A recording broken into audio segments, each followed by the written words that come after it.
Hello friend, তোমরা সবাই দেখেছো কিনা জানি না, কিন্তু আমাদের যে আরআরবি এনটিপিসি আন্ডার গ্র্যাজুয়েট বা যে 12 লেভেলের যে এক্সাম, সেই এক্সামের ডেট ঘোষণা হয়ে গেছে, তার নোটিশ দিয়ে দিয়েছে।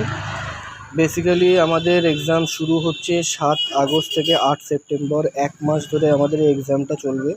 সবাই তোমরা, আর তোমাদের হাতে 1 মাস মতো টাইম আছে, তোমরা সবাই ভালো করে প্রিপারেশনটা শুরু করে দাও। এটা কিন্তু খুব ভালো এক্সাম, তোমাদের সামনে একটা বড় সুযোগ কিন্তু এখানে। আর সবথেকে বড় কথা যে এখানে একটা কিছু জিনিস ক্লিয়ার করার, যে যারা SC/ST ক্যান্ডিডেট তাদের কিন্তু অ্যাডমিট কার্ড চলে আসবে এক্সামের 1 সপ্তাহ আগে থেকে। আর যারা জেনারেল ক্যান্ডিডেট তাদের 4 দিন আগে। আর বায়োমেট্রিক হবে তোমার এক্সাম সেন্টারে, সেজন্য যাদের আধার কার্ড রিলেটেড কোনো কিছু প্রবলেম আছে তাদের কিন্তু প্রবলেমগুলো সলভ করে নাও। তোমাদের এইগুলো বলার ছিল, যাতে খুব ভালো করে তোমরা এক্সাম দেবে।